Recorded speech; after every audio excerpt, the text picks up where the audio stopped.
有啊有啊 ，TVB 有人喺度㗎，有今日有咖啡仔嚟。毛巾喺度啦。哎呀，好啦。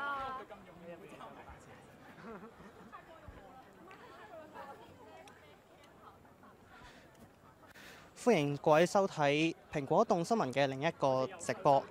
現時咁多位讀者見到嘅係香港大學學生光復晚會之後嘅後續行動。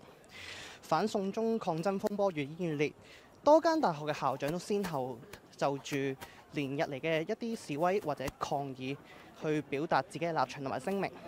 其中，港大校長張翔喺7月3號曾經發表聲明，譴責任何暴力嘅行為。言論係被指係直接批評7月1日衝擊立法會嘅示威者，惹來大批同學嘅不滿。同學及後亦都喺學校入邊進行過多場嘅不合作運動，包括喺校內嘅裝修工地入邊用油漆噴上張翔可恥嘅塗鴉，亦都喺校內嘅民主牆入邊貼上張翔可恥。而同學較早之前都曾經試過上去校長室連貼唔同嘅一啲貼紙標語，希望校長張翔可以同學生直接對話。校長其後喺2日之前曾經喺港大嘅柳老師樓，即係佢嘅辦公室樓下接收咗同學嘅公開信。不過佢喺同日晚上亦都發表聲明，再次表示自己作為一個科學家，佢冇責任去取悅或者去評論任何人。而今晚港大學生會聯同校內嘅反送中關注組同埋多個嘅學生代表會舉行咗嘅一個光復晚會，譴責張翔係港大嘅千古罪人。港大校長張翔並冇出席今晚嘅晚會，而反而請咗校內嘅學生事務長代表張翔讀出聲明。嗰邊聲明話，校長張翔願意同學生公開對話，但係並唔係喺呢一個空間入邊。而港大學生會處理會長黃晴峰及後亦都號召同學由香港大學嘅中山廣場行上大學道1號，即係校長府邸，去進行和平嘅抗爭。根據剛才嘅號召，同學都話希望可以喺校長府邸出邊貼上唔同嘅連龍紙，去表達佢哋嘅心聲。而現場所見，其實學生嘅人數都係超過200人，幾乎剛才有參與集會嘅同學都有同時參加呢個後續行動。好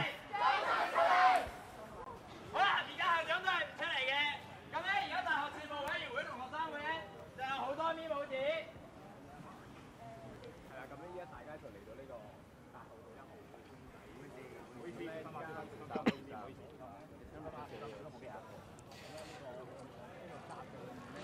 而現時拎住大聲公嘅就係香港大學學生會署理主席，亦都係上一任嘅學生會會長黃晴峰。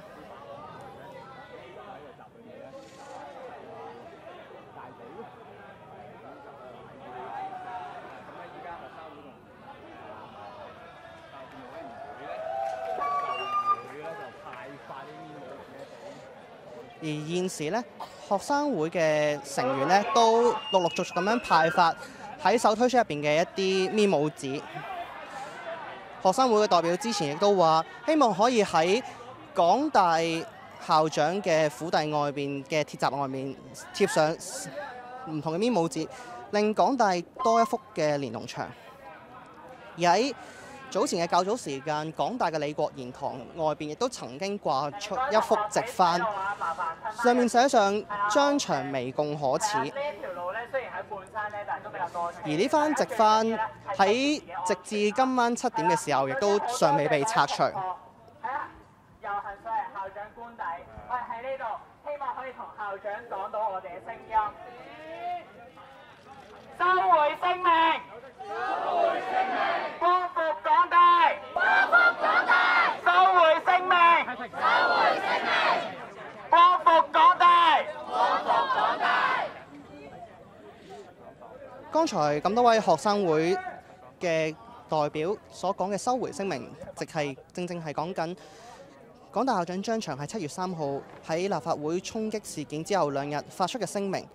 入邊嘅聲明又譴責到佢唔想喺香港見到有一啲暴力嘅行為發生。而學生會會長黃晴鋒亦都現時係再次重申學生喺現階段嘅3大訴求，包括係收回冷血聲明、停止譴責示威者、承諾去保障港大教職員同埋學生嘅言論自由，同埋承諾唔會處分參與社運嘅學生同埋教職員。將呢例場化為連儂牆。我哋而家香港大學反送中關注組嘅連儂牆咧，設立咗喺大學街，距離校長呢度太遠啦。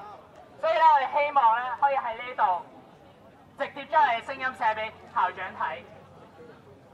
其二係喺8、9、6、4發生之後，當時嘅太古堂宿生喺太古橋上面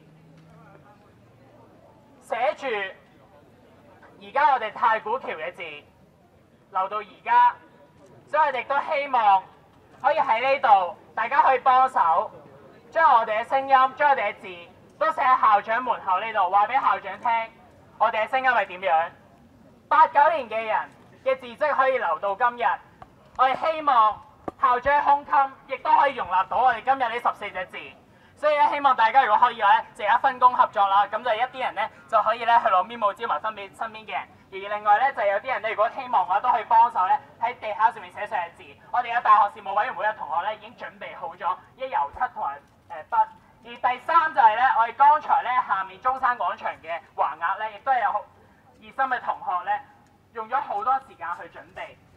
咁既然我哋掛喺中山廣場，校長未必睇得到嘅話，我哋就掛喺車站。係啦，咁所以咧，希望個同學咧喺呢度咧都可以分工合作做呢3件事。我係希望可以我哋嘅聲音由中山廣場帶到嚟校長門口，話俾你哋聽，究竟我哋有幾咁重視佢嘅説話，有幾咁重視港大學生嘅聲譽。多謝大家。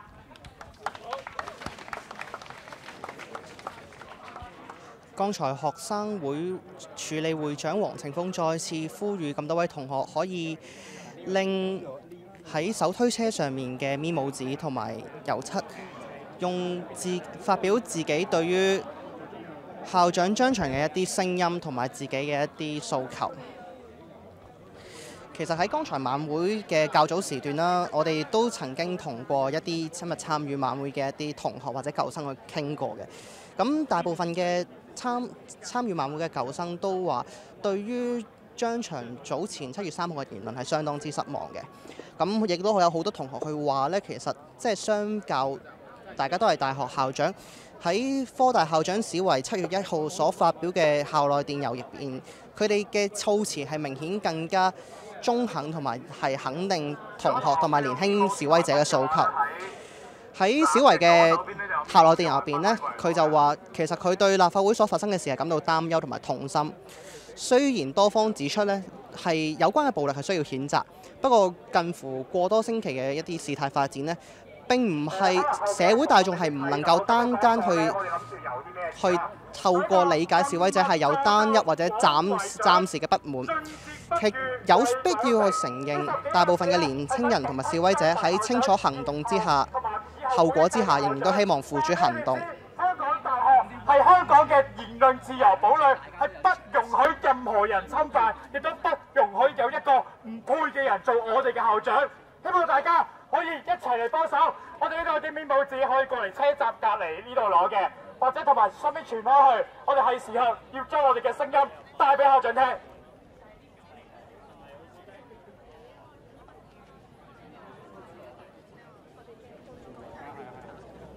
牆咧就唔得。冇事。好多後邊啊，後邊好多。同埋面報紙，同埋咧後面嘅同學咧，可能咧你會見到有啲逼嘅，咁咧後面咧就有好多空位嘅，係啦。咁如果唔想咁逼嘅話，可能大家咧就 be water 啦。同埋咧，大學道1號咧，埲牆咧就好闊嘅，就唔係淨得呢一個位嘅。咁我身後咧都仲有好長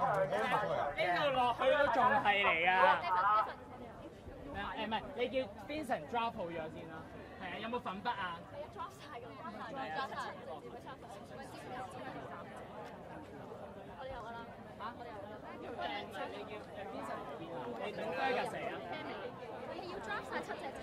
而現時咧，喺大學道1號校長港大校長張翔府邸外邊咧，暫時都未見到有任何嘅警方戒備嘅。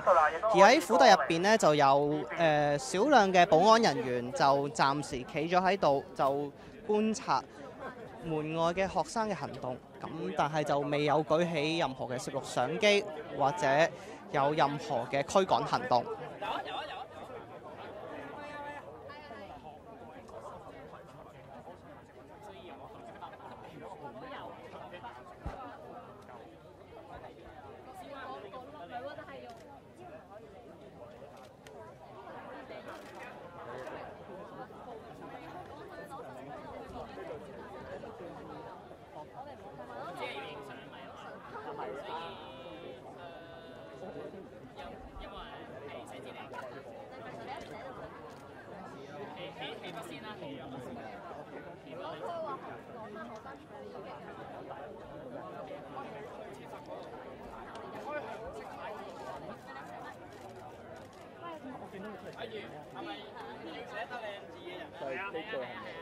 而現時咧就有幾位嘅宿生會代表咧，就用油漆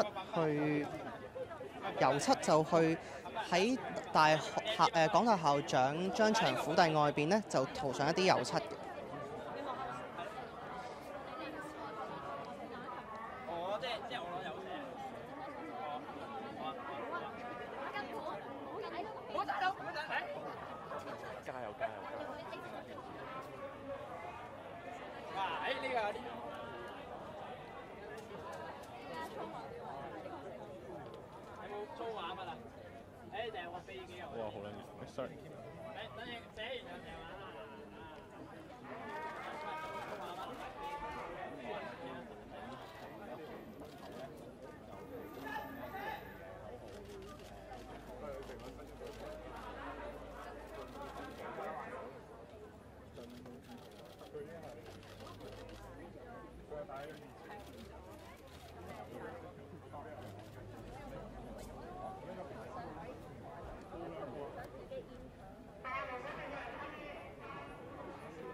喺呢個時候，再先同咁多位讀者去簡單再交代一下喺今次行動之前嘅一啲前因後果。其實香港大學校長張翔曾經喺7月10號係親自到劉老師樓，亦即係佢嘅辦公室下邊接收一啲學生代表嘅一啲請願信。嗰封嘅一啲公開請願信呢，其實係要求張翔去收回7月3號期間發表嘅一篇譴責任何暴力嘅聲明。咁雖然張翔當日係有親自接信，但係佢喺同日晚上發表嘅回覆入邊呢，係冇去回應學生嘅3大訴求嘅。而當時嘅代表學生曾經亦都講過，如果張翔喺7月12號正午之前冇向學生俾到任何嘅合理回覆呢，行動係會升級嘅。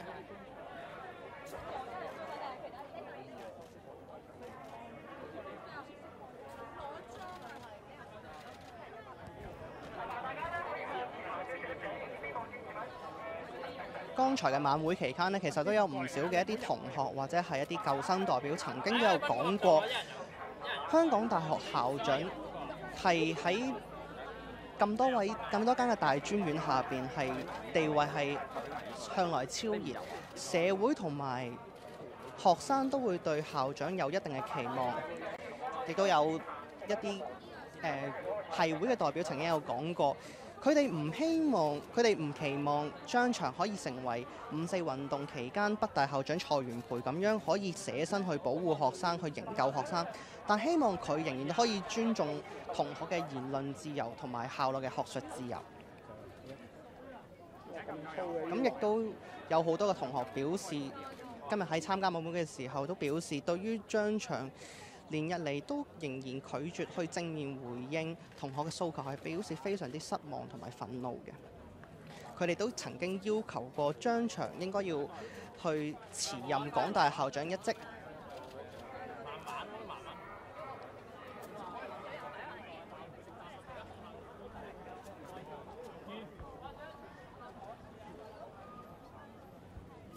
咁我哋而家就帶咁多位讀者去睇一睇喺校長府邸外邊由同學自發設立嘅港大連儂牆。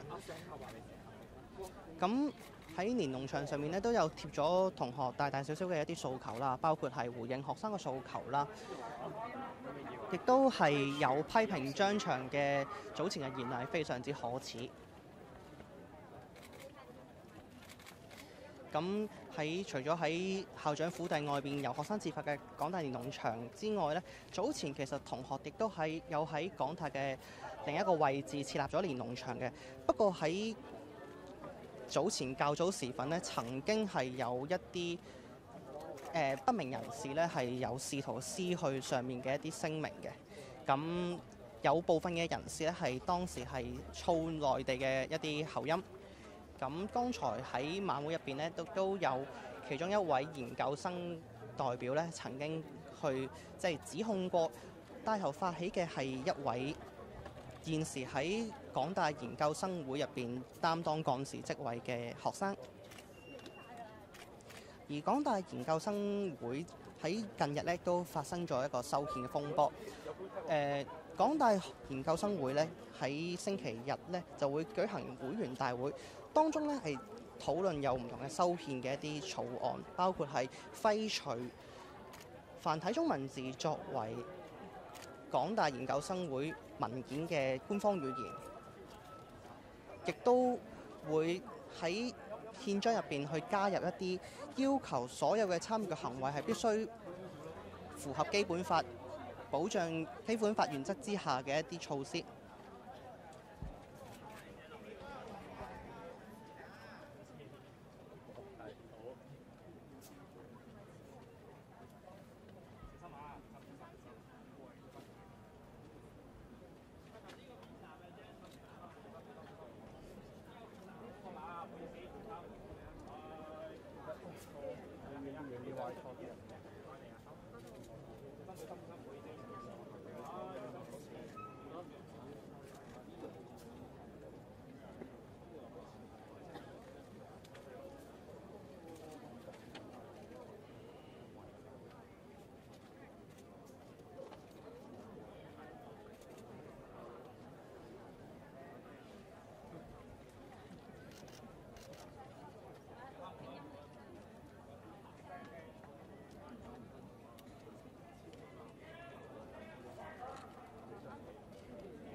而除咗港大連儂牆同埋同學利用油漆喺校長府邸門外填上一啲字，即係啲訴求嘅標語之外咧，亦都有唔少嘅同學咧喺校長府邸嘅一個鐵閘外邊咧，都貼咗一啲近日反送中風波入邊嘅一啲唔同嘅一啲場景，包括係民間提出嘅5大訴求啦，近日經常受到社會非議嘅由內地盛行嘅社會信用評分制度，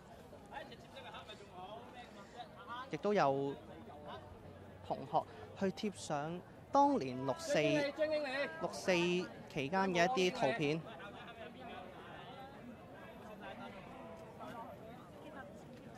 張保安經理。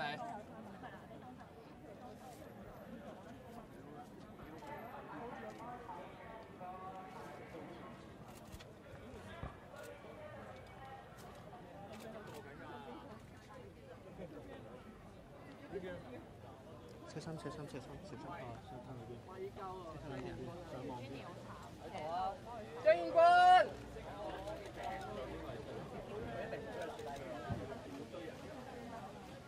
好啊，條嗰個呢排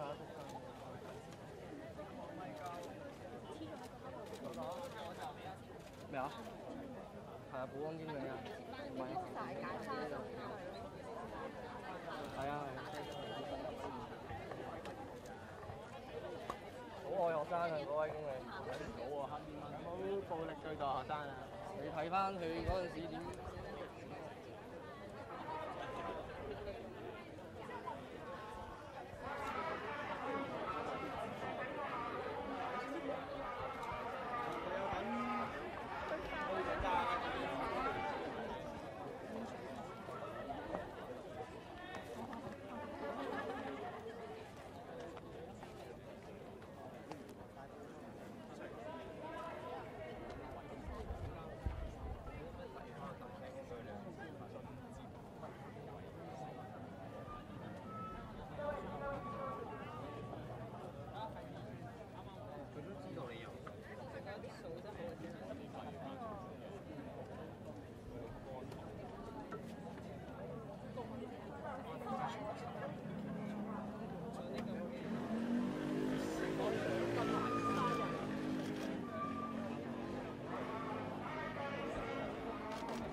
大門嗰邊同學可以繼續向前行，包圍整個校長府地，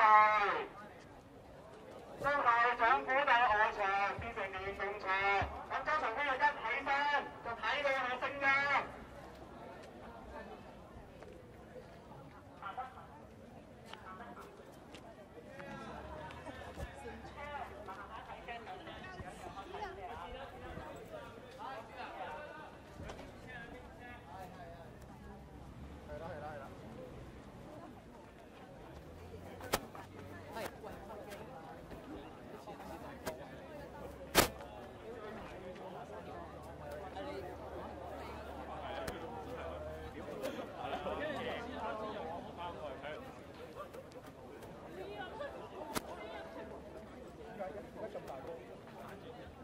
上車嘅同學去呼籲你朋友將啲黏帽紙啊、海報啊、筆啊、水啊、乾糧啊帶上嚟。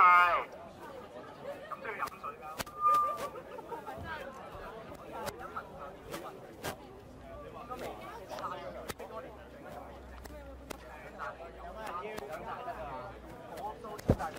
截車啊！截車！截車！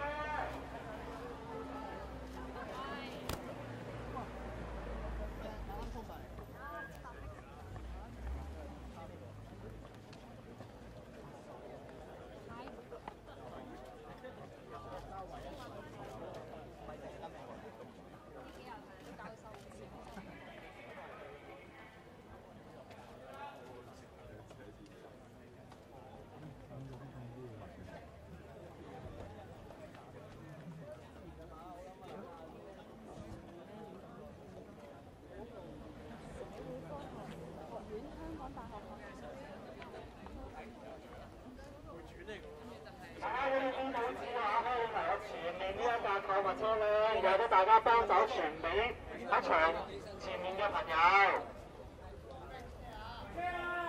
截車！截車！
剛才同同學揮手致意嘅就係港大公共及行政學系嘅教授陳祖維，佢喺剛才嘅晚會入邊都有去發言嘅。咁我哋現時咧亦都有請到咧就係香港大學評議會事務委員會嘅署理主席彭家浩，就同我哋講一講翻今日晚會嘅情況同埋其實現時行動嘅情況。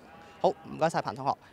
彭同學可唔可以講一講其實今晚晚會其實學生會有咩心態？佢冇出席晚會嘅時候，你哋有咩行動咧？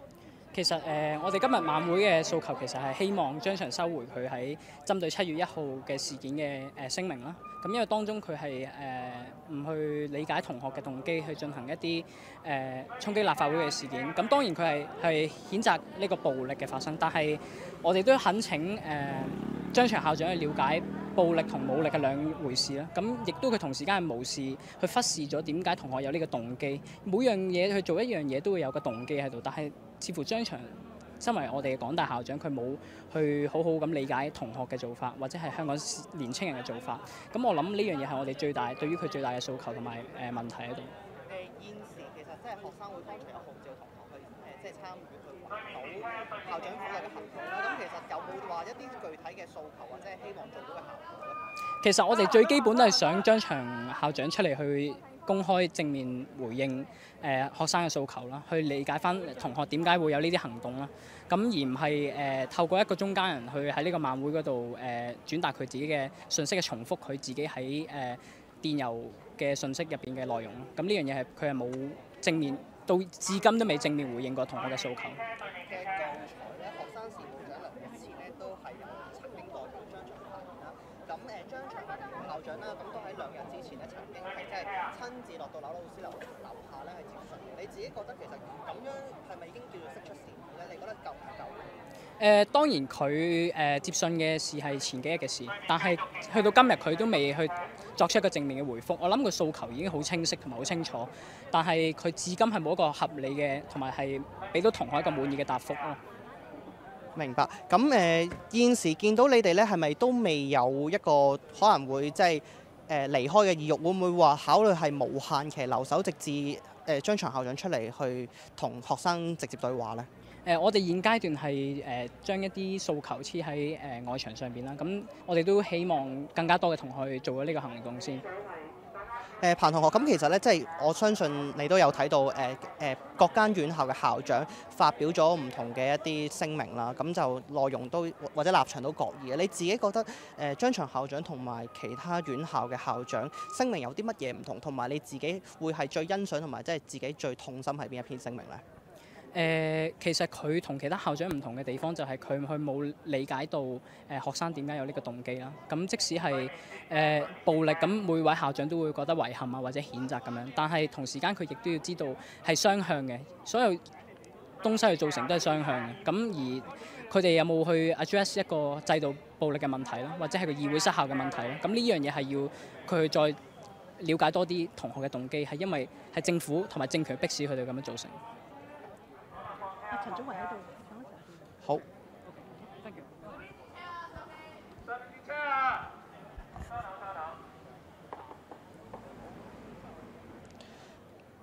而現時咧，亦都有唔少嘅港大學生咧，就自發喺大學度對出咧，就去維持呢度嘅一啲交通。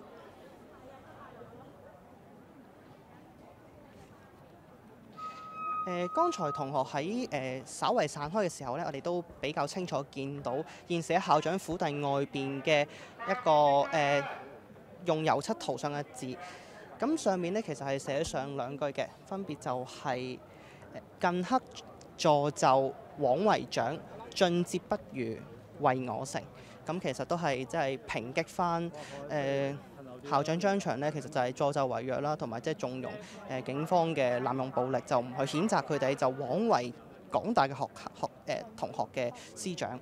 咁亦都去明知啦，同學就係希望佢哋會矢志不渝去守護佢哋嘅大學嘅言論自由同埋香港嘅言論自由。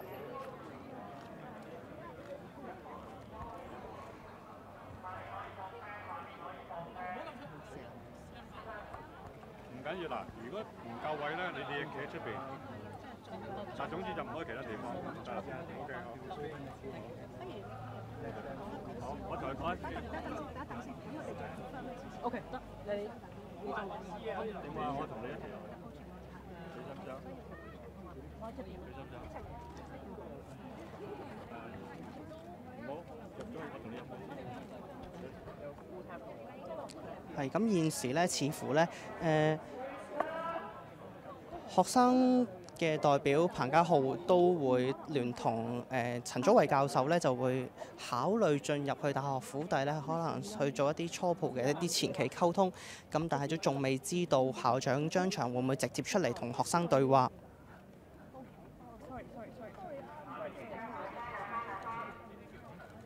校長同你講咗啦嘛，你攞鎖得，你攞鎖匙。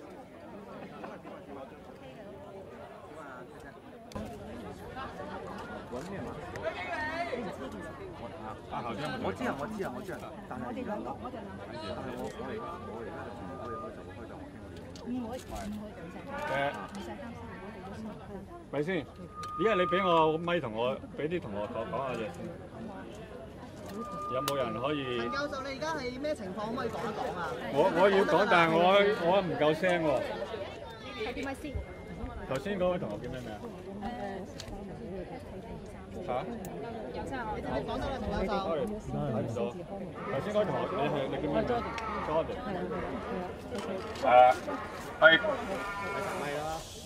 各位同學啊，我陳祖為，頭先你應該都聽到我講嘢㗎啦，嚇。當然就唔成功咧嚇。咁就頭先我同校長講咗咧，我就即係頭先我同校長講咗咧，就電話同佢聯絡咧，就係佢會開道門俾大家入去見面，坦誠溝通。但係大家要了解一樣嘢。第一，佢同我講，佢今晚之所以嚟唔到，其中原因咧，就係佢有個仔喺2樓啱啱翻嚟，佢有朋友喺度病咗，係要佢照顧。咁所以咧，一陣大家入去咧，我哋就會喺1樓，即係校長喺1樓同你哋見面，即係地下所以嚇。咁就其他地方咧，就大家唔適合去嘅，因為佢係佢嘅休息嘅地方。同埋有一個病人喺裏邊，咁你就唔好去其他地方啦。2樓嗰啲咁我就好相信香港大學嘅同學咧係講道理嘅，係文明嘅，係有秩序嘅，只要有溝通就得㗎啦，係咪先？係。你唔會走去破壞嘢、任何嘢㗎嘛，係咪？係啦。咁所以咧，佢又唔使驚，係咪？佢亦都可以開心變成同你講。我哋想等佢起身嗰陣睇到我哋嘅意見啫。唔使啦，依家即刻開始。即係你知唔知嗰陣時候？鄭耀宗事件就係一班同學坐咗喺度，大門唔開，淋咗成晚雨，我哋老師都唔可以接受一個校長係咁樣嘅行為，係咪？即係點可以俾學生喺前邊嗰度咁樣坐喺度唔理佢哋咧？咁我哋呢個校長都係明白嘅，完全，但係佢係冇乜經驗，畢竟咁所以咧就你又唔好嚇親佢啦，係咪？咁入到去咧可以同佢一齊坐低傾，如果地方唔夠嘅話咧，只能夠其他嘅人咧就喺企喺出邊啦，好冇？嗱，咁我依家咧就首先入去同校長講一聲先，如果 OK confirm 嘅話咧，我就出嚟開道門請你哋入去，好冇？係。嗰邊嗰啲朋友你哋講啦，好嘛？你哋講。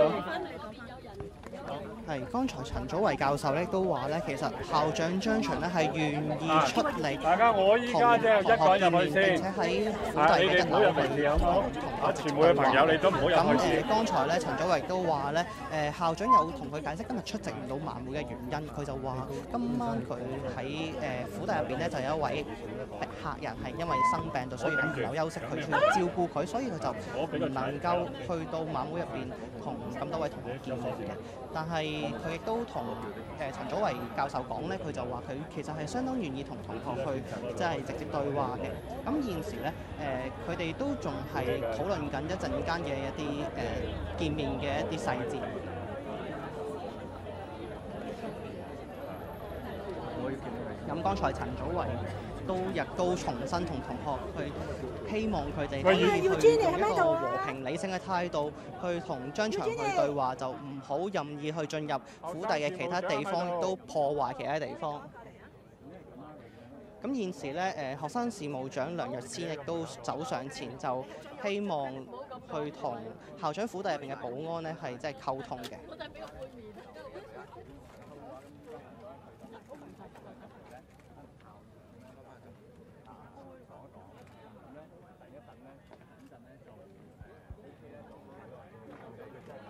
現時咧，校長府邸外邊嘅學生咧大致平靜嘅。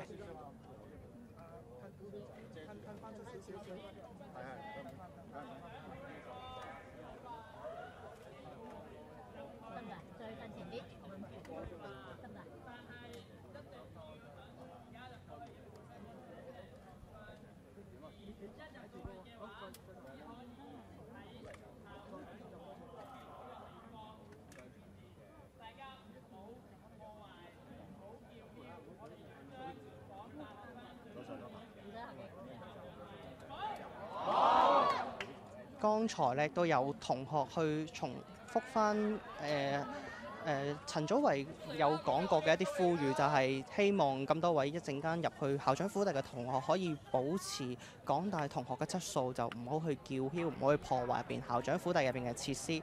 咁亦都獲得非常之多對同學嘅口頭嘅答應。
趁呢一個空檔咧，就再同咁多位嘅讀者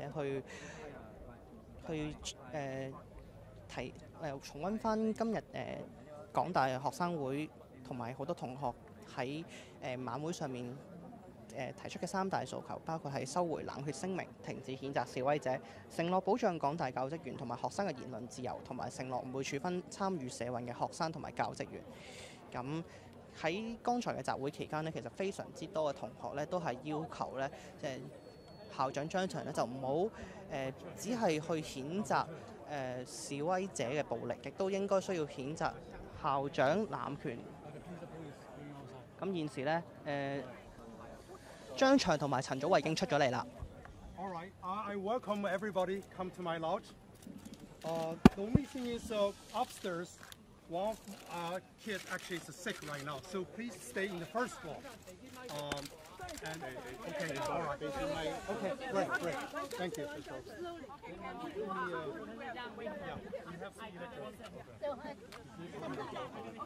Students want you to. Let's come here. Okay, sorry. I think this is a dialogue between the VC and the students. Can all the friends from the media Let me use the mic. outside the stage, okay? Okay, hold on. Just hold it. You can't do that like I think we just open it. we just Don't open it.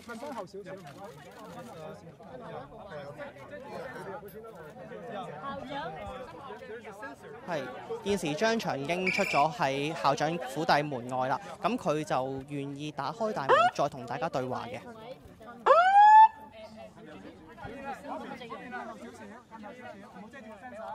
你講，你話係咪好想係咯？係褪後少少。咩啊？你遮住個聲相。我教咗個咪啦。兩邊褪啦，褪。麻煩可能記者朋友。記者朋友，校長想同同學講為。Pass from the top. OK， 不如一齊睇好啦嘛。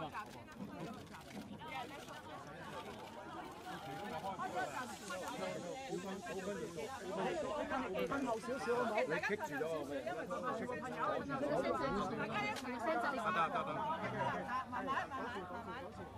慢慢啊！唔好向前啦，唔好推又遮住咗。衛生頭先，衛生。慢慢嚟，唔使急。唔使心急。慢慢啊！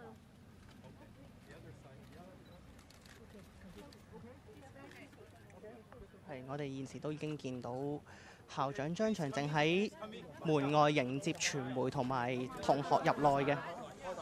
慢慢，開大，等，唔好推住，慢慢開唔到。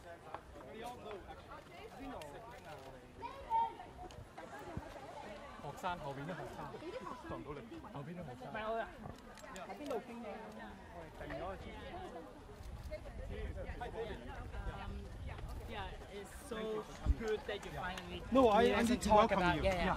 And this is my suggestion that maybe we can stay outdoor because I know there's guests in your house, in your lounge. So and your lounge cannot hold like all the students here as well. So I hope if you are really inviting students into this lounge, I think it is better for us to stay outdoors. Actually, like out of here. Here, yeah. In your as long as actually I want to make sure all the students are happy and we want to welcome you. The only thing is that one of my guests is sick in the second floor. We completely understand. So we guess it is not even a good idea for us to get into the first floor. So I think like staying outdoor would be the best option. Yeah. Sure. Okay, great. Thank you. I will help arrange the students to come into this lounge area. 係剛才咧港大學生會嘅處理會長咧黃晴峰咧就同張翔講咧，咁其實我哋進入府邸咧都好似唔係咁適合，就建議校長張翔咧不如喺一個露天戶外，即係校長府邸對出嘅草地上面出邊咧，就同學生直接對話嘅。咁張翔亦都係同意咗呢一個嘅建議。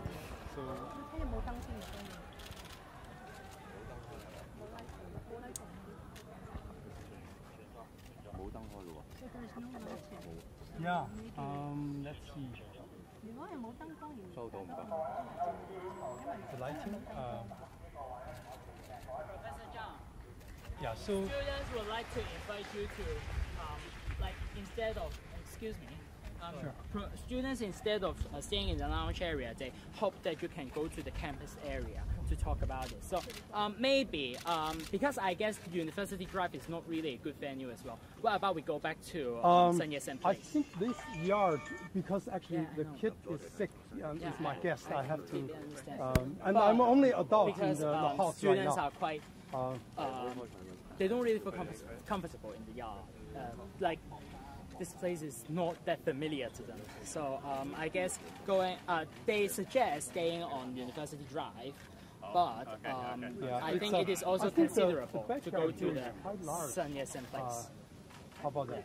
You know, backyard is How so the VC can listen to some of the voices.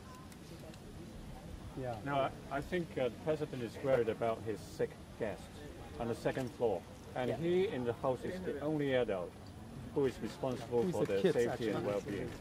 So if he leaves here, and I don't know for how long, I mean, he would be responsible for whatever happens to the kids. Then I guess students would like to stay near the gate to talk about it instead of coming into the yard. Sure. Yeah. The gate. All right. Yeah. What? The gate? Yeah. I know it's a bit narrow, but they feel more comfortable there, and I there is do a lot of understand their space. concern. So Okay. I guess they prefer not coming. yeah. Okay. All right. 剛才黃晴峰亦都再同張翔去討論，咁黃晴峰就話咧同學對於進入校長府邸咧係感到唔太習慣嘅，咁佢就建議不如張翔就出到去大學路外邊嘅行車路咧，就同學生直接對話嘅。不過咧，張翔就話咧喺府邸入邊咧，仲有一位小朋友佢係生病，佢係喺府邸入邊嘅唯一位大人，咁佢有責任義務去照顧佢，所以佢都唔方便離開大學府邸。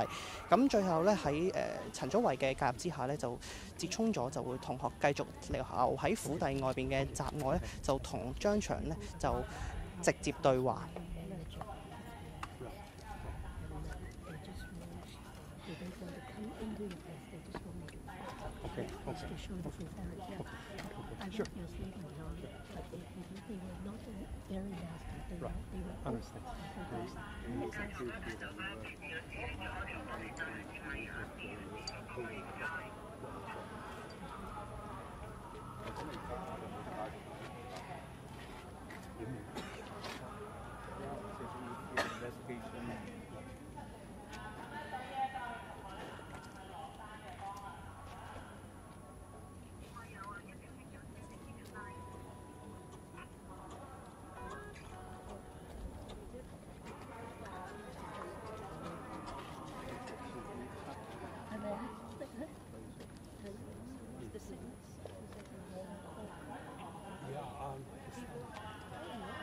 So then couldn't stand, so I was thinking about this in the hospital.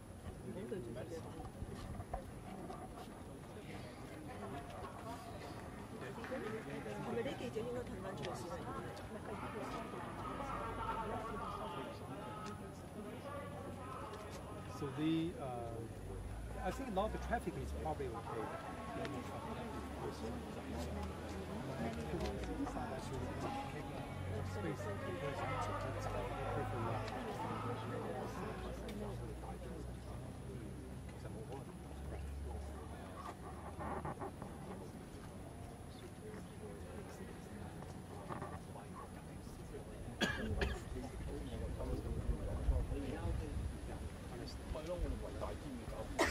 Thank you all for coming.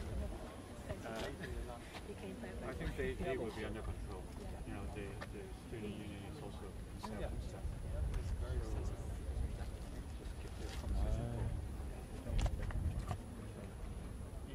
剛才咧都聽到陳祖維就同張翔去即係討論緊同學嘅一啲情緒嘅，咁咧陳祖維都同張翔咧就叫做作出一個保證啦，就話佢哋都相信咧同學嘅一啲情緒或者行為咧都係會能夠自我約束嘅，就唔會做出一啲失儀或者係過火嘅行為。咁現時咧港大學生會嘅代表咧都仍然係喺門外咧都係結集緊，同埋都係希望去 arrange 翻稍後時間嘅一個會面嘅一個情況。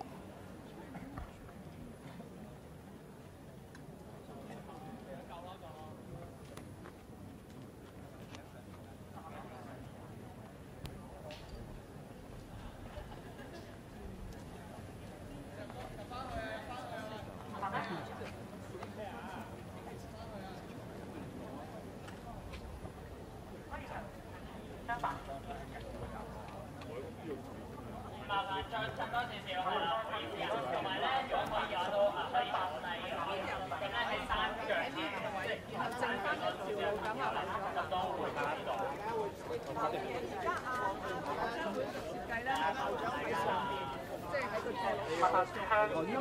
你哋喺翻呢個區咧，因為佢哋又要講嘢，即係同學要講嘢，睇住嗰啲友啊係現時咧，校長張翔都慢慢咁行咗出嚟大學府邸門外，咁就同同學準備見面，直接對話。我哋擰轉嘅可以。呢朋友唔該，喺翻呢個位，因為校長企嗰位，大家影唔到嘅，好冇？我哋企翻閘嗰邊啦，好嘛？我企緊閘嗰度。基本呢個位。係啊，我企呢個位啊，我冇理。校長可唔可以係落斜啊？咁樣向上睇咧，其實坐唔到㗎。唔係，我哋而家靠我哋太近啦，影唔到啊！我哋企喺車站啊，好嘛？我哋挨近車站一排啊，好嘛？各位全部朋友可以讓翻多少少空間先嚇。咁啊，我褪後佢。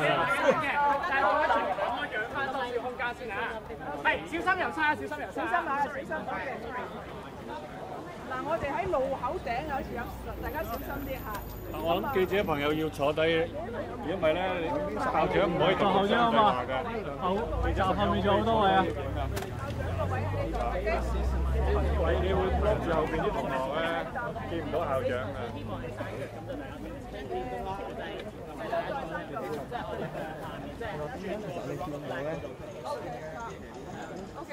Professor Zhang. Professor Zhang, students would like to see, get a better view, what I say. Then they suggest Professor Zhang move to the corner, driving into the turnaround.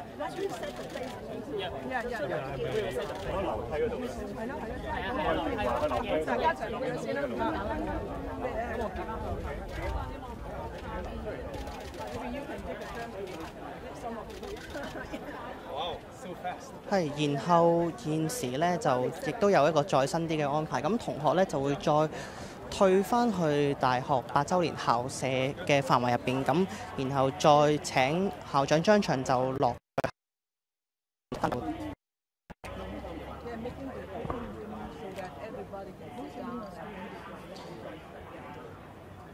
喺呢度咧都咁多位讀者補充翻少少資料。咁其實港大校長張翔嘅府邸咧就同大學嘅校園咧非常之接近嘅。咁校長府邸咧位於大學校長道1號。咁其實係離8週年校園同埋學生會大樓咧，其實就大概只有5分鐘嘅路程嘅。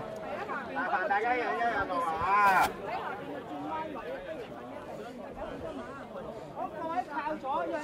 咁現時咧，其實都見到咧，張翔呢個表情都係尚算溫和，就未有受到同學喺門外貼連儂牆同埋喺地上寫上14字標語咧，係感到生氣或者係有一啲嘅不悅嘅。睇住啊！睇住！我哋都 PK 佢，睇住。而今日張翔咧亦都冇着上西裝，亦都係只係着上好普通嘅一件長袖衫同埋西褲。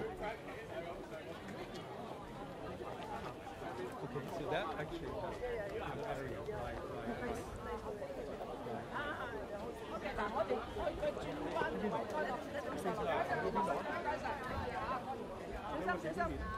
喂，同學靠左，同學靠左啊！靠左啊！唔係，未到。喂。sorry。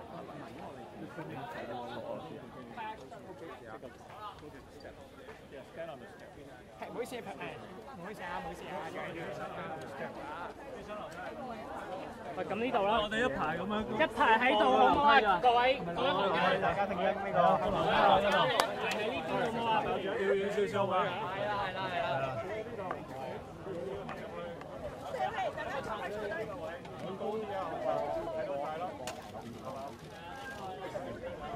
又要入啊！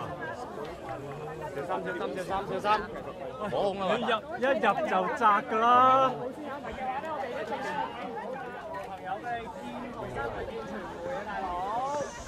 喂！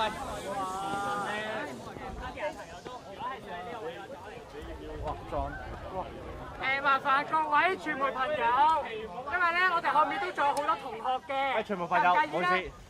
坐低，踎低咁令。唔，後面啲學生係睇唔到。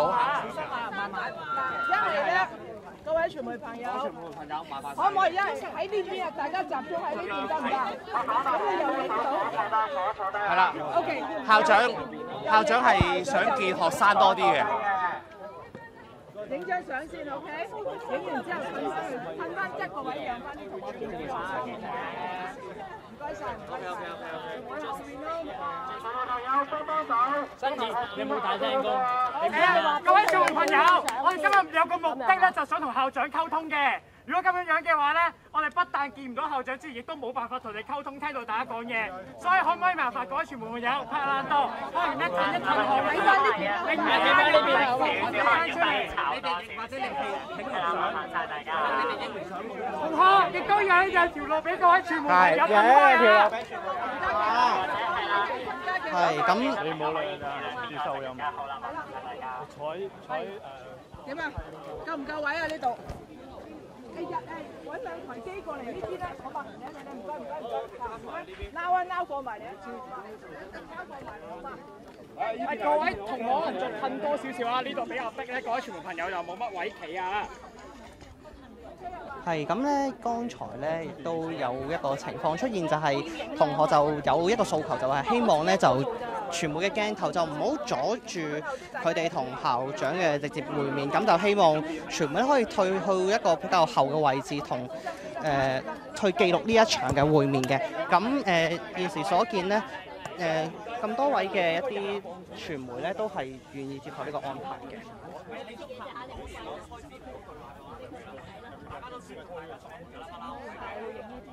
喂，你要影冇辦法。呢邊啦，呢邊一條。各位傳媒朋友啊，我哋今日有個目的咧，就真係想同校長對話嘅。如果咁樣嘅話咧，我哋就真係有啲難同校長對話。咁我哋已經預留咗個空間咧，俾各位傳媒朋友，唔知大家介唔介意咧？向你嘅右邊稍移玉步，去我哋一個 reserve 咗嘅 area，等到大家咧個視野都清晰啲啊！係喎，行前兩級啊，不如。唔該晒，我哋預留咗位俾大咁多位傳媒朋友。係啊，落兩級啊，落兩級啊。係啊，落兩級啊嘛。落兩級。係啊。好 ，Yeah, it's good。係咪大家都睇到啦？係。傳媒朋友都 OK 啊嘛。好 ，thank you，thank you。Okay, first of all, I appreciate Professor Zhang for coming out today, stepping out of his lounge to meet students and meeting us and listening to us to hear what we really want to say. So today, I guess this meeting on University Drive would be best conducted after I give a brief introduction and then let Professor Zhang to speak a bit of his thought afterwards. Then I think it is better to open to the floor. So if any Hong Kong U students would like to speak to Professor Zhang or ask any question, then helpers from the University Affairs Committee would really like to assist and give you the speaker. Then you can ask Professor Zhang your questions or give him your thoughts. And firstly, let me first reiterate the demands and requests that we would like to give Professor Zhang. The first one is to withdraw the statement you made on the 3rd of July and stop condemning protesters in the anti-extradition bill campaign. Secondly, we would like you to plead to uphold, to safeguard the freedom of expression of students and staff in Hong Kong U. Last but not least, we want you to withdraw and stop any kind of follow-up action against any students or staff that participate in the recent protests and also future protests as well. And may us have the chance to listen to your views and your thoughts that you would like to share with us, the students. Well,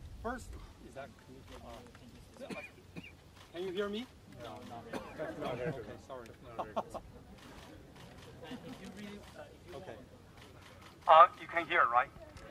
First of all, I'd like to extend my warm welcome you to the lodge. Today, my apology that I couldn't attend the event. I have a guest, a young guest, actually a kid, who is a sec in my lodge, and I'm the only adult in the lodge. Let me say a few words, and again, I'm very impressed to see how orderly our students today come into the lodge, and so I really appreciate everyone at this late still stay up and talk to me, and I treasure this opportunity to have a communication. As student union chairman just say that there are three questions about various of issues related with recent events, which I have already gave my response 2 days ago. And yesterday also I translate that into Chinese and more specifically to a broader audience. But let me say a few words. Actually, I think all of you probably agree with me. Violence is not the solution. And we all concerned, and we know that, I'm learning still, as I said in the statement, that Hong Kong is facing a great challenge. And we all know that it's probably deeper than what the surface looks like. And there are deeper social, economic, and other issues that we all need to study and understand. And for me, it has been here, by next week actually will be exactly 1 year, and I still on the learning curve. But let me say that we appreciate the society, students concerned these issues, and this is a very good, actually this is all democratic society, and society with the freedom should be about. But I have to say, the violence is not the solution, and we all have to work together to mend our difference, to look at how we can come up with creative solutions to solve the problems. So here once again, as I said 2 days ago, in the longer email to the internal community of HKU community, family, that we against violence in any form, by any type, by anybody, any party, at any juncture. Okay, so that is not just one group or the other group. It's anybody perform or conduct the violence should not be encouraged. So that's my actually sort of context of why I made the short statement in July 3rd. Secondly, as Devin mentioned, that the question regarding the freedom of academic freedom, freedom of expression, and freedom of assembly. And we all witness this great university. Even you put out the posters, I told my colleagues, we still treasure this freedom because you can express yourself freely. And I'm happy to see that, honestly speaking. So I think those are the cornerstone of a great university at Hong Kong U and in Hong Kong. So I also already pledged 2 days ago in my longer email that we will uphold these principles, these values, absolutely. And number 3, I believe, is about student participation of social movement, whether they will get receive the disciplinary actions at the university. As you know that, and again, as I stated very clearly yesterday in the statement, many of you probably already see, and we sent to press as well, that in the past, for any student participate the peaceful and social movement, we never see such disciplinary action. And I don't see that in the future as well. So I think the university encourages students to express your opinions and in a peaceful way and in a good manner. But however, once again, I want to remind everybody and students here that we want to reject the violence. And we hope that everybody can express yourself peacefully and with a good manner so that everybody can enjoy atmosphere. Not only you express yourself, but also let others express, so that we have a truly freedom that everybody have the right to express. I guess that's my short statement, and I've been traveling actually extensively in June, and as you know that I was part of the university presidents, even though I wasn't traveling, and with the other 6 or 5 universities, we issued the first statement and appeal the society and students to be well and watch out to your well-being, and we hope you be safe in any of these activities. And second issued statement was when I was in America. I was attending a conference. I instructed my provost to issue a statement to the university community, HKU community. Many students probably already see that. Once again, we care about students. We care about your well-being, your health and safety, so that we request everybody to take care of yourself and also be safe. And that was the third statement. When I watched the TV, I was very frightened to see what happened in July 3rd evening. Honestly speaking, I was very worried about all the citizens' safety, including the student, that we could reach a tragedy that to the point of no return. So I was very, very frightened. And therefore, I really hope that nothing will go beyond that point. And I hope that is the context I want to give to you. Thank you very much. I guess if you guys may allow that I will make a short response to what Professor Zhang just said. I believe it can be difficult to make a response or a statement in such a chaotic social situation. But I would like to draw Professor Zhang's attention to 2 issues. The first one is our disappointment of the lack of empathy in the short statement that you issued. This is, I think, is the gist of the problem. We hope, especially compared to statements issued by other president and vice chancellor of other universities, the short statements to us, we expect and anticipate a little bit more empathy, not only a little bit, but more empathy to be shown in the statement. And this is what we expect from the President and Vice Chancellor of Hong Kong U. And the second one is that we also expect a little bit more support. Not only a little bit more, but full support from the university, especially in such a chaotic social situation, when students has become the target of the regime in this social movement. We are frightened. We are scared. We worry every day that the police force might storm into this campus and just randomly catch every one of us. And when we are still so scared, and our president issued a statement, we couldn't feel any support from the university. This can be very disappointing, and this is why we decided to step out and say how disappointed we are that we feel no empathy and support from the university. And I do hope, after tonight, Professor Zhang can understand a little bit more about our feelings and also thoughts. And that I hope you also understand. You will also understand that the statement issued on 3rd of July is not one that Hong Kong U students expect, and not one we would like to see be written by the President and Vice Chancellor of Hong Kong U. And is there any question from the floor? Our students' helper would give you a speaker. Okay. Let me first introduce myself. I'm a Year 3 student studying Bachelor of Arts. I have 2 questions asking Professor Zhang. The first question, simple as it is, a yes/no question. Will you retract the statement made on 3rd of July?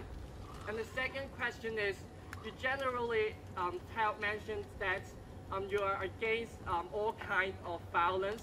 So do you think that the clash near National on 1st of July is a violence, and so that will you against this kind of violence, destructive acts, as you mentioned? Thank you. Thank you. Now, before I answer your question, let me actually just say a few words about Devin's comments. I agree with him. Indeed, my statement on July 3rd is a short one, and I'm a scientist. I'm trained to make things concise, and maybe that's a mistake in more social context and so on. So I agree. I was, in fact, if you ask my VP and in SMT meeting, senior management meeting, I always want people to write short notes, and short letters, and short briefs. Because I'm a scientist, I speak up my mind. Now let me, come back to your question. As I say, any violence should be, condemned. Is not welcome, and I'm sure you will bet on me. I will not change that stand if that come to the, as far as the violence. Now, 2 days ago, I believe Wednesday, that I met with, actually, by the way, you are not the first group of students I meet. I met a group of students in the plaza in front of my building. And we actually, they delivered me a letter with the 3 slightly different requests as well. We had actually a short exchange as well. And in fact, the question, let me be very frank, was, okay, please also, from these students, please also had the violence. Why not you didn't condemn them, right? Now, my answer is then and here today is the same. There is a commission already set up to investigate. I understand there is a disagreement whether this commission is good enough or have enough independence or something, which is probably up to the legal side to argue. But if the investigation outcome is that somebody at some juncture made the violence, that should be condemned as well, include the police. Okay, if the conclusion of the investigation is that. So, I guess this point is, I think, for any reasonable people. Now, let me share with you, even in the Western countries, the violence is not encouraged. That's why, many South Africa and India has the heroes that they champion for non-violence, pursue the cause. But I understand that this Hong Kong society is actually really concerned with many deeper issues, which I'm learning actually accurately recently, that which is beyond the surface, what average people from outside could see. But I do agree with you that we all need to looking at those issues and how we can collectively solve those challenge problems. Thank you.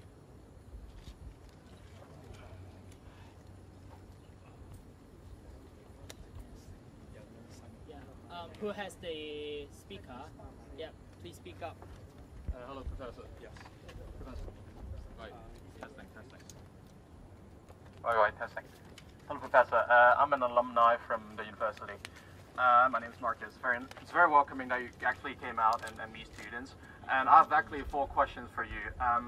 You came from UC Berkeley, and in the context of the United States, and violence is not considered as violence until there's clearly bodily damage against another person. And otherwise, I've passed what happened in July 1st to a lot of my friends in the States, even professors and student leaders, and the common response that I've gotten from them is that it's more like a civil disobedience than a violence. And protesters wasn't doing only pure vandalism, and they were writing slogans and expressing a very clear political message against extradition law and against distrust against the Hong Kong as well as the central government. Would you reconsider labeling labeling the movement as a civil disobedience instead of a violence, as there are clearly no bodily damage being done to any, no matter police officers or any other normal citizens that were around the area. And the second question is that, would you promise to not allow any police officers to enter the campus area and arrest any students in any cases that they were being indicted due to all the social movements that happened over June and in the past month? And the third question was a follow-up question of the second question, was that if in any cases that there were students who were arrested, what sort of support would the university offer to the students who got arrested, as well as students who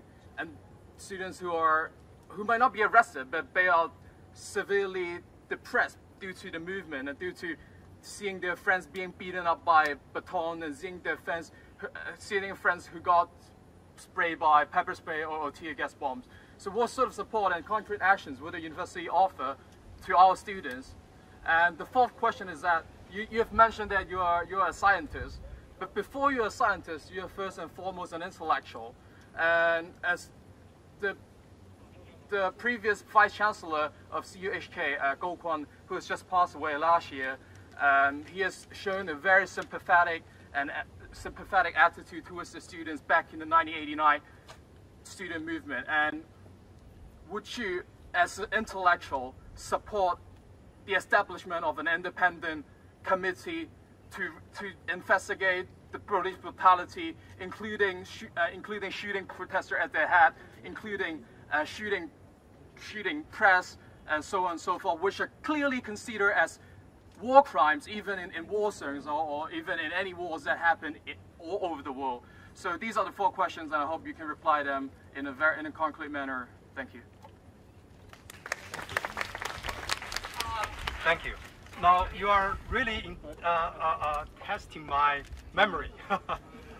In fact, these are very good questions. So if I miss one, please repeat. Now, the first, if I understand correctly, the question is about the July 3rd, the violence. We all violent. So basically, you think that, or you thought I was labeling this social moment as a violent moment.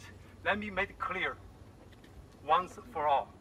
I didn't label the social moment itself.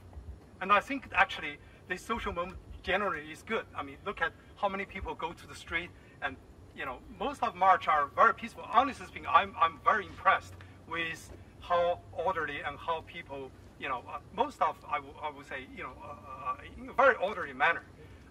So absolutely, this moment is not violent. Now, what I say, the violent act, well, the action actually in that day, breaking the glass, and there could be a casualty. In an enclosed space, if there is two sides are fighting each other inside of the building, there's anything could happen. I mean, just like football games, and then there's something happen, and then you have a casualty. And that is what my first worry. And when I watch the TV, I say, well, gee, this is going to really, really ugly. So, so let me come back to this. So I think the moment actually is understandable, and people has a right to express their anger, their disappointment, go to the street. That's all. I don't think that's a violence in general. But that case really, I think, worries me tremendously. I've seen actually in my 29 years in U.S. The event in Los Angeles, in front of the White House, people got killed. Those are protesters, okay?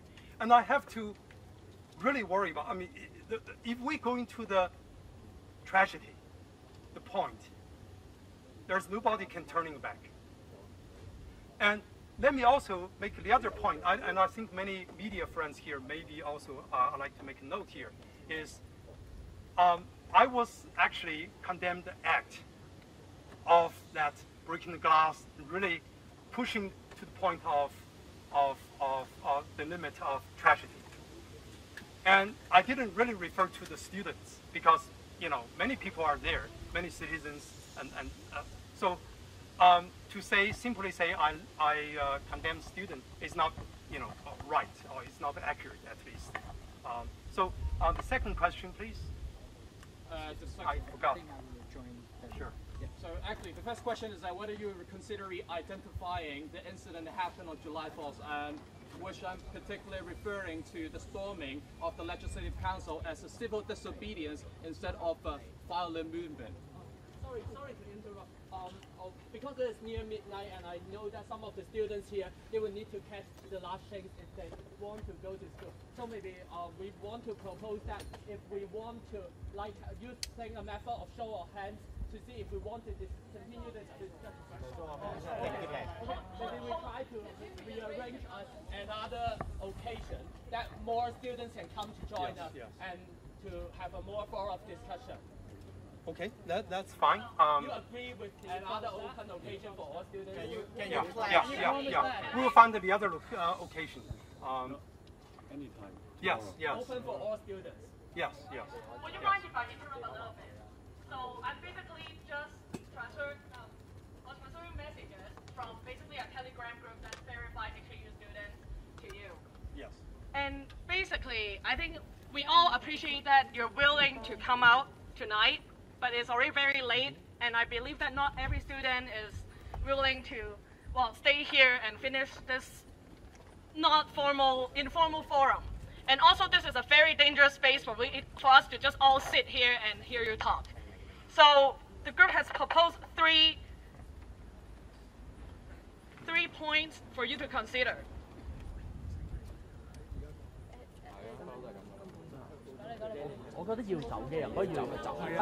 I would like to say that if any students are in a rush to get back home, maybe you can leave first now, because Professor Zhang has already pledged that he will make an open meeting. So I'm just suggesting if you want to leave now, feel free to do so.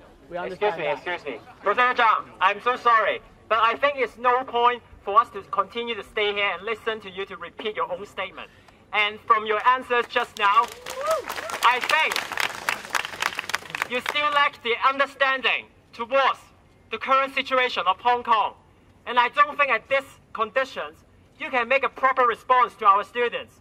So we sincerely hope that you can arrange another open meeting so that we could meet you in another arrangement with you well prepared for it. Thank you. And there are a few conditions of this meeting. First of all, it must be a public meeting where media will basically stream live. And the second condition is that you have to follow the HKU SU Council standing orders.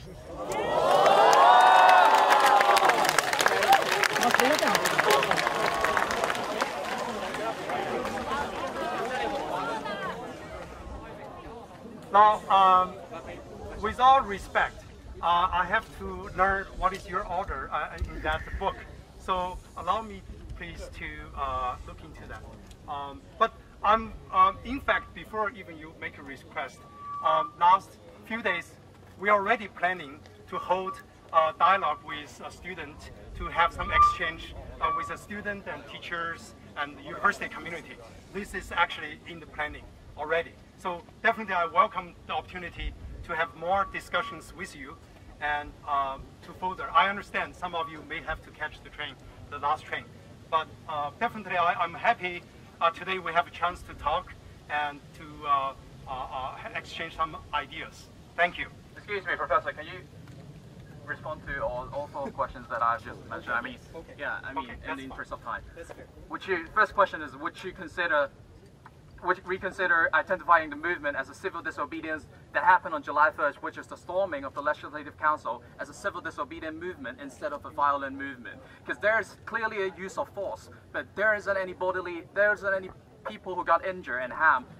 I mean, you can say there's a potential of it, but if you just look at the outcome and the consequences of those movements, we don't see any people got injured and harmed. So would you consider relabeling the movement as a civil disobedient movement? That's the first question. And the second question is that, would you allow police officers to come in and arrest those students if they got arrested due to the protest? Third question is that, in any case that they got arrested, what sort of support network would the university provide to them? And fourth question is that, as an intellectual, would you support the establishment of an independent committee appointed retired judges to chair a committee that investigate the police brutality that happened on July 12th, June 12th, as well as on just over the weekend? Thank you.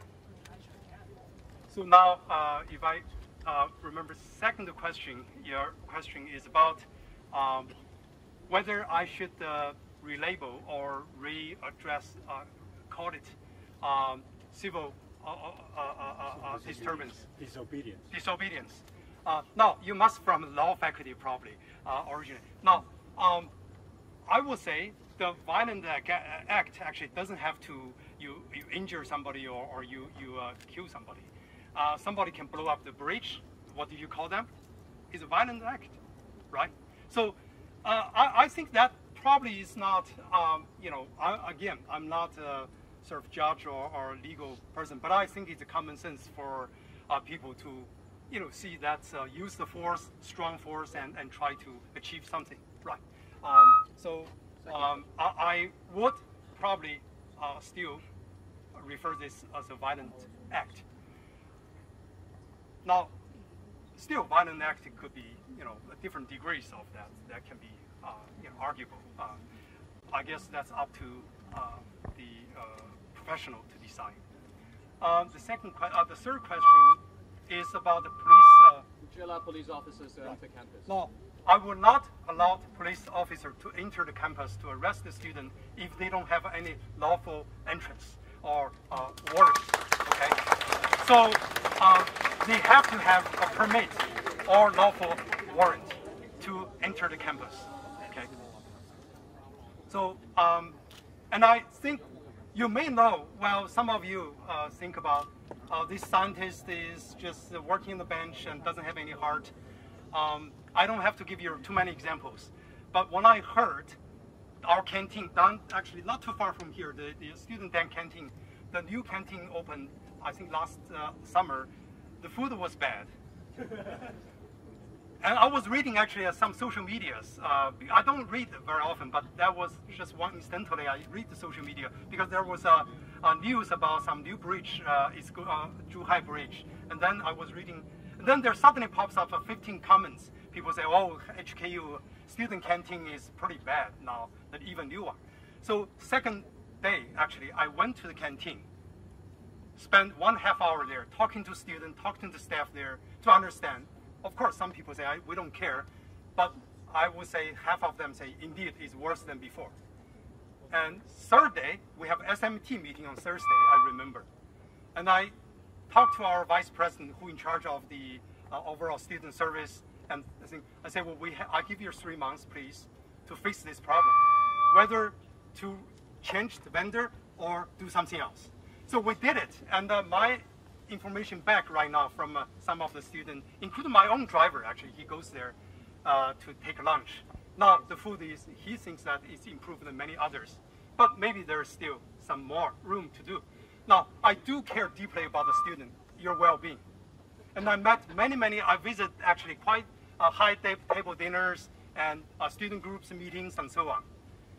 In fact, next fall, we are going to work with my VP to look at how we are going to further enhance the student teaching quality.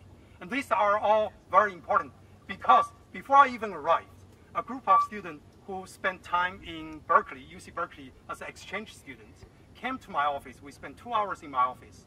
I hope actually maybe 1 or 2 is here, that talk about what they think HKU teaching versus overseas universities. There's a lot of actually contrast they made to me. And I say, well, let me get there and I'm going to talk to my VPs and teachers and deans how we enhance the teaching. Because teaching and undergraduate education defines how the university will be. Thank you. What is the last question? What about the fourth question? Number 4, I forgot, I'm sorry. Would you support an independent committee investigating on the police? So, do you support the establishment of an independent committee chaired by retired judges to investigate? Yeah. So I believe again, I'm not the legal person, but I believe as an now there is. intellectual. Yeah, as an intellectual, I believe there is a committee is already set it up, is independent, but now you can argue how independent it is, the degree of independence. No, there now, isn't I any... do support, as an intellectual, the committee should be independent. I agree with you. But the government opposes it. What do you think of it? Sorry, Marcus, but I do agree that some of the students say this might not be the best occasion for us to talk, to discuss here. As first of all, I don't think Professor Zhang is well prepared and will understand our demands and our thoughts yet. And I think tonight it might not be the best place. The University Drive might not be the best place for us to have this discussion. Then may I suggest that we adjourn this discussion here, and then we will settle a further meeting in the very near future. And the Students' Union, the University Affairs Committee, will update everyone as soon as possible once we settle down the details. I don't think it is not a good occasion for us to settle down the dates, times, venues here as well. That's why would it be okay for us to settle down the details, and the University Affairs Committee will update everyone as soon as possible. And we hope everyone and more students will come in the coming meeting. And then we can have, and we also anticipate Professor Zhang to be better prepared and to answer our questions as well. I think you can only get a taste of it, but there are more to come.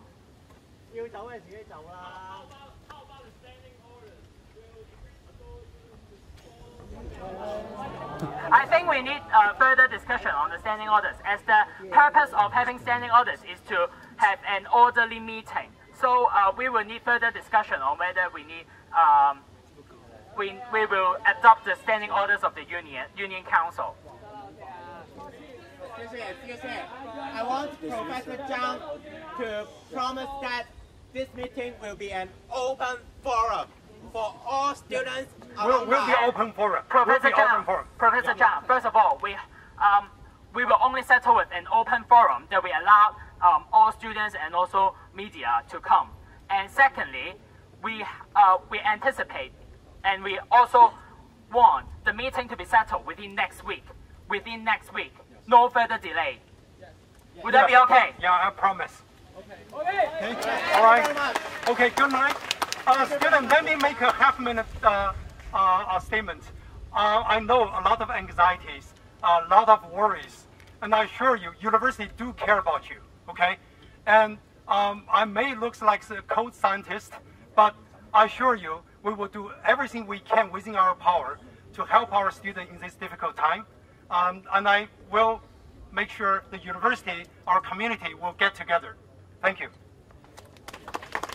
And the University Affairs Committee HKUS Council will update everyone about the upcoming meeting via mass email and also Facebook. Please stay tuned and we will update you as soon as possible once the details have been settled. We will only settle for a public meeting, and the meeting shall be held within next week. Thank you very much. Thank you. Professor Zhang, will you apologize for what you have done during the course of the session?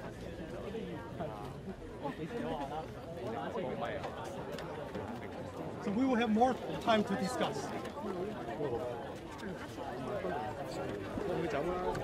嗰個時間咧就會同人籌備最後一個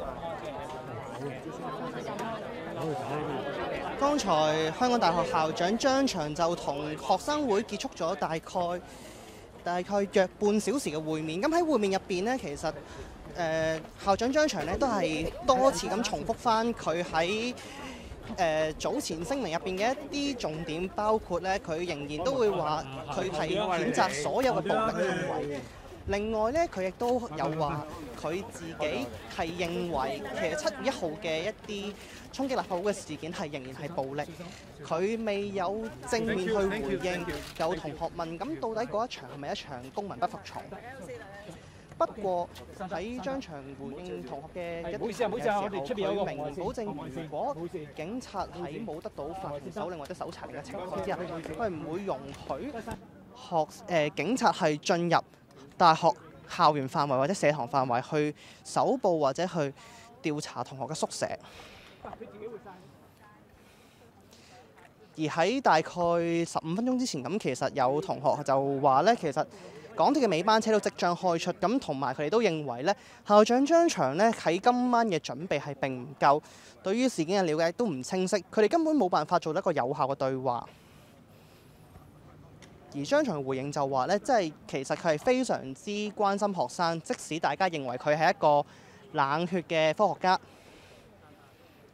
佢亦都有喺稍後時間承諾咧，佢係會再次去同同學舉辦一個公開並且容許傳媒去直播嘅一個 meeting， 然後係喺下星期內嘅。另外，佢亦都有講到喺剛才嘅會面入邊咧，咁喺同學係多次係希望佢就住7月1號嘅立法會事件咧，係要求佢撤回譴責當日嘅聲明係暴力呢件事，不過張翔仍然都係冇去回應呢一件事嘅。加油！喂，邊個？冇有啦。咁現時咧，喺剛才喺大學路嘅同學咧，都慢慢咁樣撤退啦。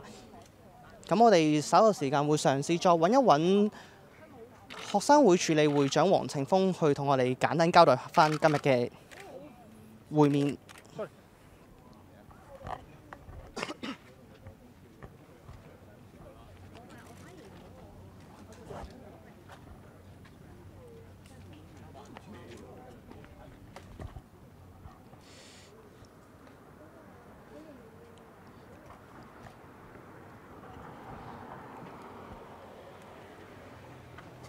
剛才我哋亦都有嘗試去訪問詢問張翔到底會唔會就住7月3號所發出嘅聲明，對於同學引來嘅不安或者係一啲嘅不便去致歉嘅，咁佢就冇回應呢啲問題。但係喺佢剛才同同學嘅一啲會面入邊咧，佢就話其實佢係明白到同學對於近日嘅事件係感到憤怒或者不安，咁佢都希望同學明白，其實大學係會一直支持佢哋，而同學今日嘅反應都大致平靜嘅。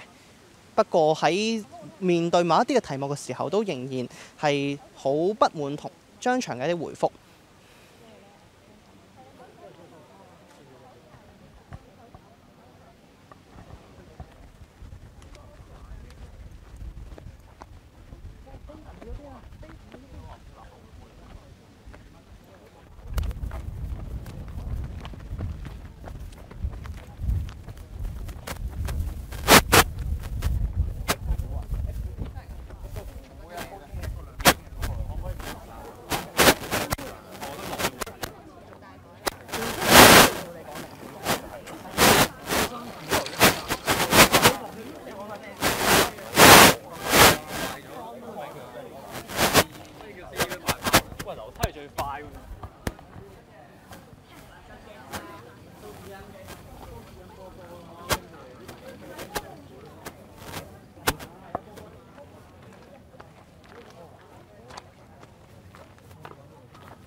好，現在咧，我哋就請到港大學生會嘅處理主席咧，黃程鋒同我哋簡單交代翻今日會面嘅成果嘅。係。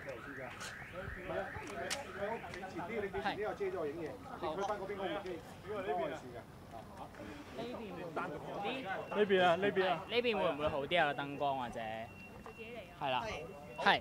係，David 可唔可以先講一講，其實今日咧學生會有冇預期過張翔係會出嚟去接受訪問，即係接受同同學嘅會面啦，同埋其實剛才會面嘅大致成果係點咧？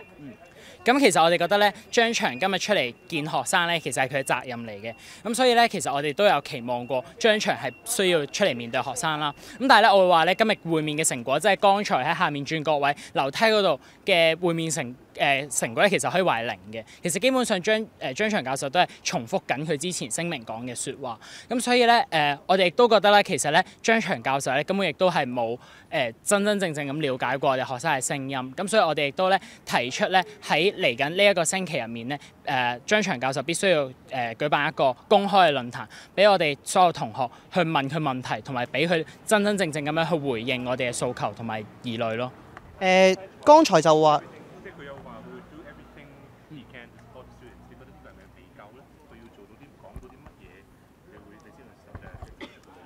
我諗如果係要pledge 去 do everything to support students 嘅話 ，first of all 佢一定要做到嘅就係要搞到呢個 open forum 先。我諗呢個係一定我哋期望佢一定要做到嘅第一步咯。而我哋亦都期望佢嚟緊呢個 open forum 嘅表現唔會再係好似錄音機咁樣不停咁重複佢聲明講過嘅嘢，亦都係真正消化過我哋學生嘅訴求，先至去作出到時嘅回應咯。佢首先佢冇講到佢會唔會收翻佢嘅言論啦，而第二就係剛才有一啲同學嘅訴求就係究竟佢會唔會話定性之前嘅示威為呢一個暴力嘅事件啦，咁亦都冇好咁樣去答到我哋同學即係對於。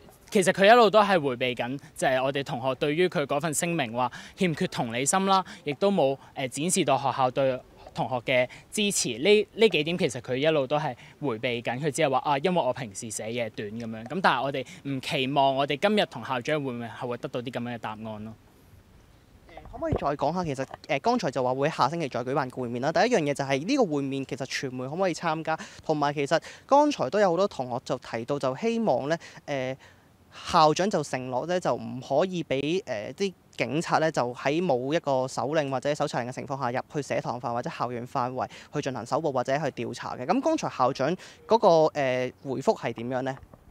咁咧首先講咗會面先。咁咧其實咧我哋提出咗2點，校長必須要做到嘅前設，咁我哋先至會承認係即係呢一個會面係我哋希望出席會面。第一就係佢必須係一個公開嘅會面，咁所謂公開會面就係講緊所有嘅學生啦同埋傳媒都可以參與。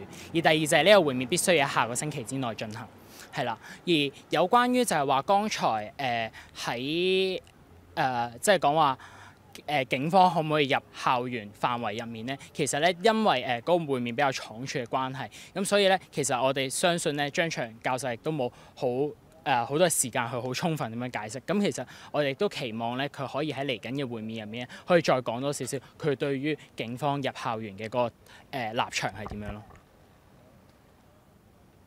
好，唔該晒呢份。好，麻煩晒大家，辛苦晒 ，thank you。好，咁現時同學喺集會之後同港大學校長張翔嘅見面呢，就暫告一段落。咁我哋都果然台 Facebook 同埋我哋蘋果動新聞都會繼續去跟進事態嘅發展，並且都會繼續去同大家報導翻喺港大校長張翔聲明風波事件入邊同學同埋學生嘅一啲表達心聲同埋校長嘅一啲回應，我哋都會繼續去跟進佢哋嘅公開會面。咁喺呢一度再次多謝大家支持我哋蘋果動新聞果然台同埋 Facebook 嘅 Live， 希望大家可以繼續去支持我哋嘅工作。喺度都祝咁多位大家晚安。